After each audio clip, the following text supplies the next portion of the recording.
Hello class. आज का अपना टॉपिक चलेगा स्पोर्ट्स इंजरी के ऊपर। तो हम डिस्कस करेंगे सबसे पहले स्पोर्ट्स इंजरी कौन कौन सी होती है।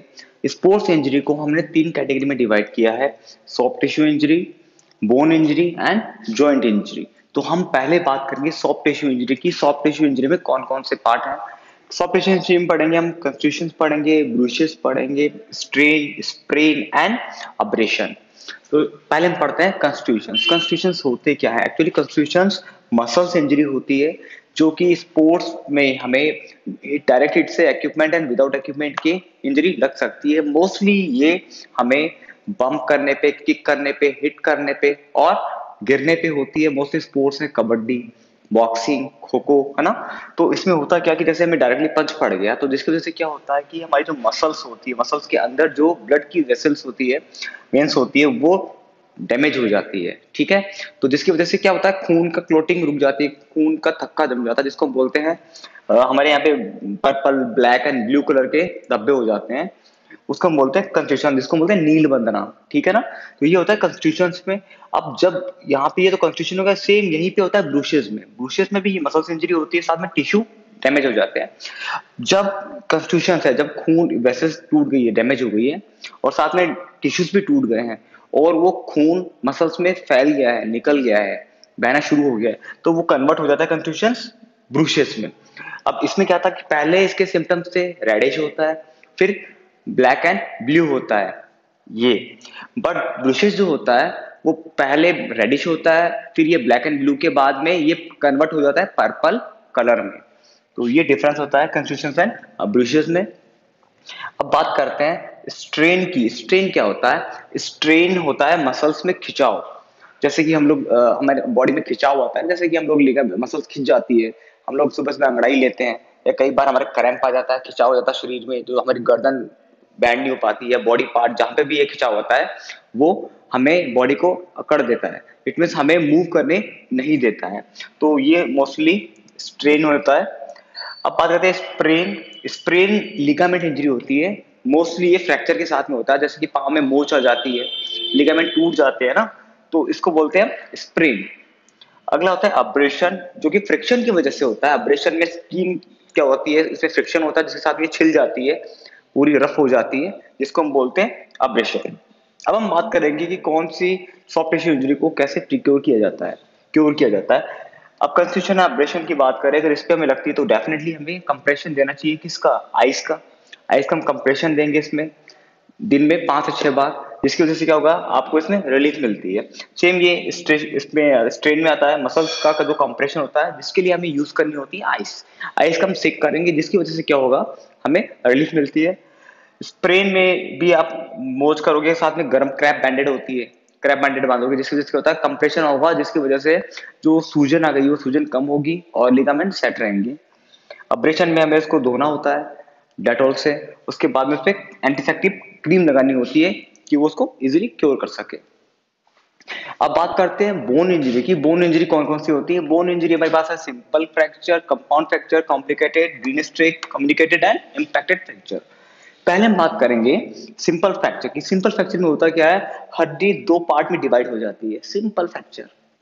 अगला है कंपाउंड फ्रैक्चर। इसमें क्या होता है कि हड्डी तो टूटती ही टूटती है, साथ में स्किन एंड मसल्स भी डैमेज हो जाते हैं।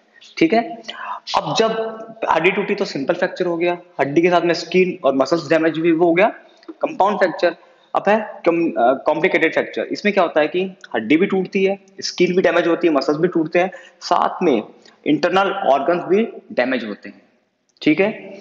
अगला है ग्रीन स्टिक फ्रैक्चर, जो कि मोस्टली बच्चों में होता है कि उनकी जो मसल्स, उनकी जो बोन्स होती है बहुत फ्लेक्सिबल होती है, वो जो बैंड हो जाती है, तो उसको बोलते हैं हम ग्रीन स्टिक फ्रैक्चर। यहीं पे हम बात करेंगे कम्युनिकेटेड फ्रैक्चर। एक्चुअली इसमें होता क्या है कि जब हड्डी दो या तीन या more than 2 and 3 and 4 part में फ्रैक्चर हो जाती है, टूट जाती है, उसको हम बोलते हैं कम्युनिकेटेड फ्रैक्चर। लास्ट हमारे पास में इम्पैक्टेड फ्रैक्चर। इसमें क्या होता है कि बोन जो होती है, बोन वो टूट जाती है, और टूटने के बाद में एक बोन दूसरी बोन के अंदर घुस जाती है। ठीक है। तो इसको हम बोलते हैं इम्पैक्टेड फ्रैक्चर।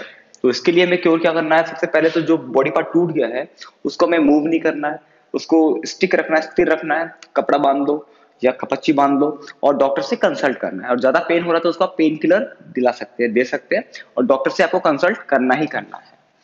अगला हम बात करते हैं जॉइंट इंजरी की। जॉइंट इंजरी कौन कौन सी होती है? जॉइंट इंजरी अपने पास lower jaw, shoulder joint, hip joint and wrist.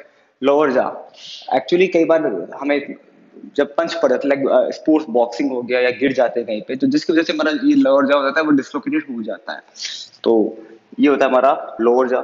Shoulder joint, जब हम गेम खेलते हैं, सपोज है वॉलीबॉल खेल रहे हो, वॉलीबॉल में हमें स्मैश करनी होती है, जब हम पावर रिलीज करते हैं उस समय अगर बॉल हमारे रीच में नहीं आती है, हाथ खाली निकल जाता है, तो हमारे रिवर्स आती है, फोर्स पूरा रिवर्स आएगा। तो रिवर्स आने की वजह से क्या होता है कि शोल्डर डिसलोकेटेड हो जाता है, या आप गिर जाते हो, जिसकी वजह से आपका शोल्डर डिसलोकेटेड हो सकता है। कि यहाँ पे बॉल एंड सॉकेट जॉइंट आता है, तो ये बॉल एंड सॉकेट जॉइंट जब डिसलोकेटेड होगा तो ये हट जाता है ना, तो इसको वापस से सेट करना होता है डॉक्टर्स की कंसल्ट से। हिप जॉइंट, हमारा जो हिप जॉइंट होता है, गिर गए या किसी ने किक मार दिया, एक्सीडेंट हो गया, पीछे से कार ने आपको किक हिट कर दिया, तो जिसकी वजह से आपका हिप डिसलोकेटेड हो जाता है, यहाँ पे बोल एंड सॉकेट जॉइंट आता है। और रिस्ट, सेम ये रिस्ट जॉइंट है। लाइक स्पोर्ट्स ऐसे होते हैं, जैसे सपोज दैट आपने वॉलीबॉल में स्मैश मार दी, या फिर सपोज दैट आप जंप करके नीचे गिर रहे हो या ड्राइव लगा रहे हो, तो आप अगर पूरा बॉडी वेट आपके रिस्ट पे आ जाता है, तो जिसकी वजह से भी ये डिसलोकेटेड हो सकता है। ऐसे बहुत से रीजन होते हैं जिसकी वजह से आपकी ये जॉइंट्स डिसलोकेटेड हो जाते हैं। इसके लिए आपको वही करना है, पेन किलर लेनी है एंड डॉक्टर से कंसल्ट करना है। जो पार्ट डैमेज हो गया या फ्रैक्चर हुआ है उसको आपको मूव नहीं करना है। ओके, तो ये थे आपके स्पोर्ट्स इंजरी एंड इनके प्रिकॉशंस। भाई दोबारा से रिवाइज करेंगे।